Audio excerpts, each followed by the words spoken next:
សូមជូនរឿងអ្នកកាប់អុសស្មោះត្រង់សូមអញ្ជើញទស្សនាដោយសេចក្តីរីករាយដូចតទៅកាលពីព្រេងនាយមានបរិសកាប់អុសម្នាក់ឈ្មោះថមជាមនុស្សស្មោះត្រង់និងឧស្សាហ៍ព្យាយាមណាស់រាល់ថ្ងៃគាត់ទៅកាប់អុសនៅឯព្រៃដើម្បីយកប្រាក់ចិញ្ចឹមជីវិត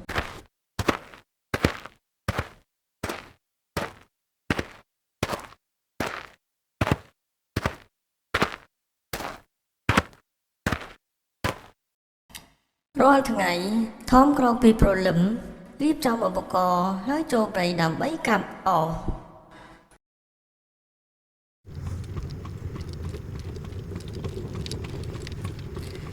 ថ្ងៃនេះខ្ញុំពិតជាសប្បាយរីករាយក្នុងចិត្តខ្លាំងណាស់ខ្ញុំត្រូវតែកាត់ខំរំអុសឲ្យបានច្រើនដើម្បីលក់បានប្រាក់ចិញ្ចឹមគ្រួសាររបស់ខ្ញុំ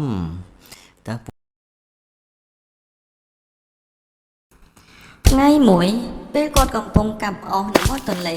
ស្រាប់តែពូថៅរបស់គាត់បានរបូតចេញពីដៃរបស់គាត់ហើយធ្លាក់ចូលនៅក្នុងទឹកទន្លេគាត់សោកស្ដាយពូថៅរបស់គាត់ខ្លាំងណាស់គាត់ខិតខំរកវិធីធ្វើម៉េចដើម្បីឲ្យបានពូថៅរបស់គាត់មកវិញបើមិនដូច្នេះទេគាត់គ្មានអ្វីកាប់អុសរកស៊ីចិញ្ចឹមជីវិតរបស់គាត់ឡើយ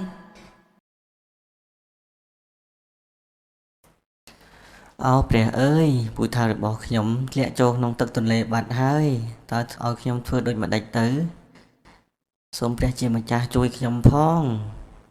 ខ្ញុំគ្មានពូថៅដើម្បីកាប់អុសទៀតទេទេពអប្សរដោយឃើញថមកើតទុក្ខព្រួយនាងក៏សម្រេចចិត្តមុជចុះទៅក្នុងទឹកទន្លេដើម្បីជួយស្វែងរកពូថៅឲ្យថម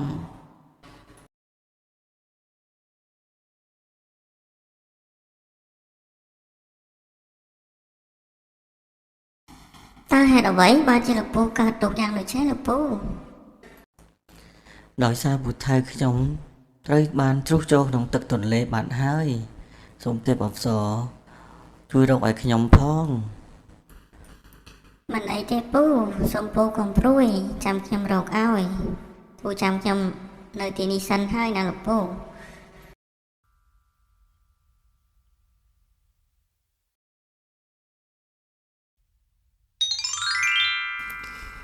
នាងទេពអប្សរបានត្រឡប់មកពីបាតទន្លេហើយបាននាំយកពូថៅប្រាក់មកបង្ហាញថមពូតើនេះគឺជាពូថៅដែលពូបានបាត់នោះមែនទេ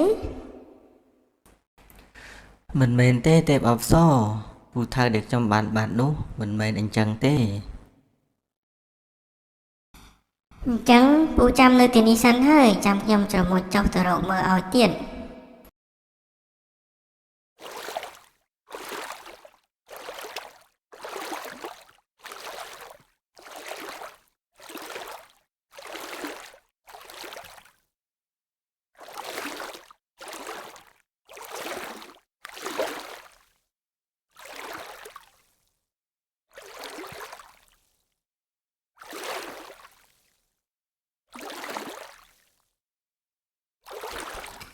នាងទេពអប្សរក៏ច្រមុជចុះទៅបាតទន្លេម្ដងទៀត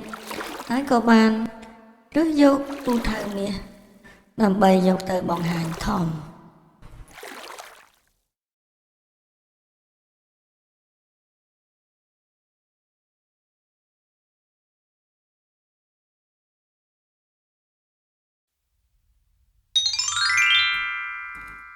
ពូតើនេះគឺជាពូថៅដែលពូបានបាត់នោះមែនទេ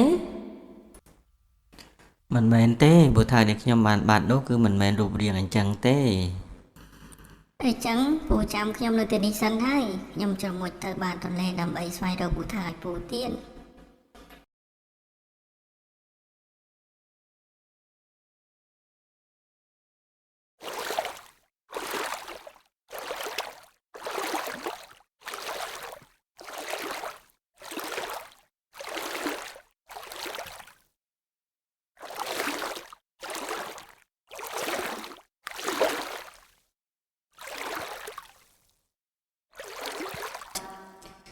នាងទេពអប្សរក៏បានច្រមុជចុះទៅបាតទន្លេម្ដងទៀត ដោយនាំយកពូថៅរបស់ធំមកបង្ហាញធំ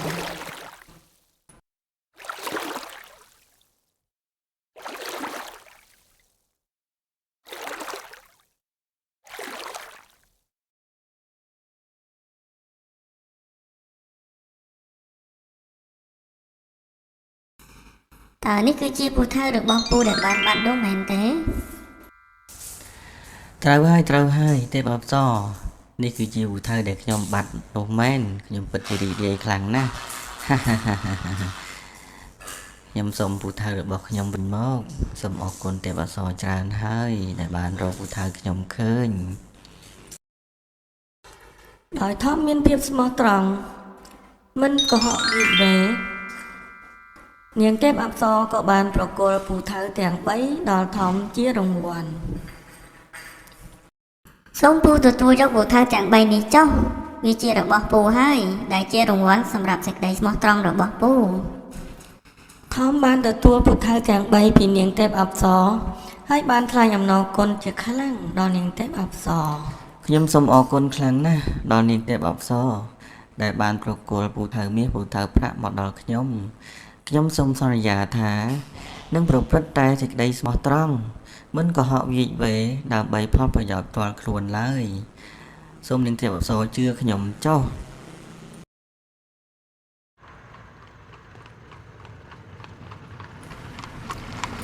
ធំបានវិលត្រឡប់មកភូមិវិញគ្រប់គ្នាភ្ញាក់ផ្អើលនឹងពូថៅមាសពូថៅប្រាក់របស់គាត់ណាស់ហើយកោតសរសើរពីសំណាងរបស់ធំថាពិតជាមនុស្សស្មោះត្រង់គួរឲ្យកោតសរសើរណាស់គួរឲ្យសរសើរធំខ្លាំងណាស់គាត់ពិតជាមានសំណាងមែន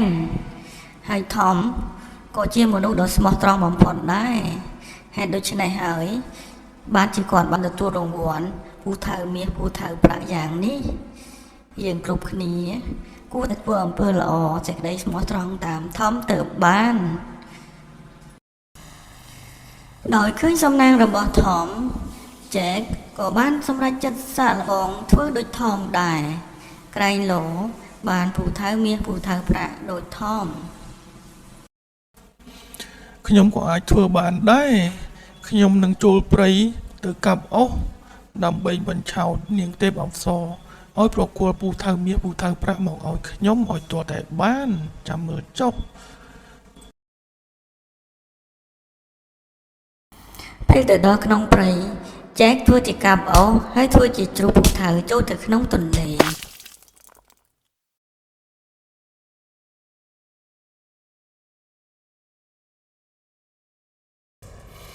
អោម្ចាស់ថ្លៃអើយពូថៅខ្ញុំត្រូវបានជ្រុះចូលទៅក្នុងទន្លេហើយសូមនាងទេពអប្សរជួយរកពូថៅខ្ញុំផងខ្ញុំគ្មានអ្វីកាប់អុសដើម្បីចិញ្ចឹមជីវិតទេសូមជួយខ្ញុំផង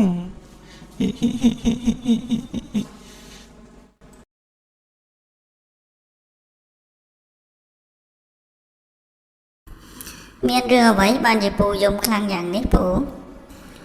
នាងទេពអប្សរអើយជួយខ្ញុំផងខ្ញុំកំពុងតែកាប់អុសស្រាប់តែពូថៅខ្ញុំរបូតចូលទៅក្នុងទន្លេសូមនាងទេពអប្សរជួយរកពូថៅឲ្យខ្ញុំផង ពូចាំខ្ញុំនៅទីនេះសិនហើយខ្ញុំនឹងមុជចុះទៅក្នុងបាតទន្លេរកពូថៅឲ្យពូវិញពូចាំខ្ញុំឲ្យផ្លែកសិនទៅ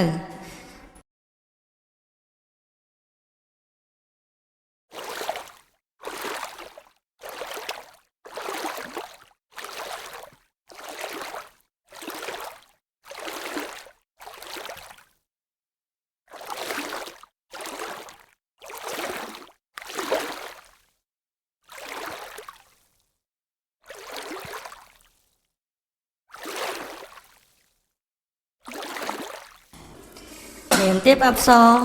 បានមុជចុះទៅបាតទន្លេហើយបាននាំយកពូថៅមាសមកបង្ហាញចែក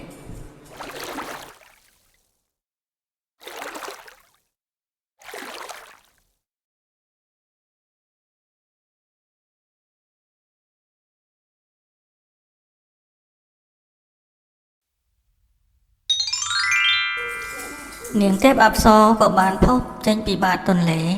ហើយបាននាំយកពូថៅមាសដ៏ស្រស់ស្អាតមួយមកជាមួយ ហើយក៏បានសួរទៅនាយចែកថា តើនេះជាពូថៅរបស់ពូមែនទេ ដោយក្តីលោភលន់ចែកក៏បានឆ្លើយប្រាប់ទេពអប្សរថានេះជាពូថៅរបស់ខ្លួន បាទនាងទេពអប្សរនេះគឺពិតជាពូថៅរបស់ខ្ញុំមែនឲ្យខ្ញុំសូមវិញមក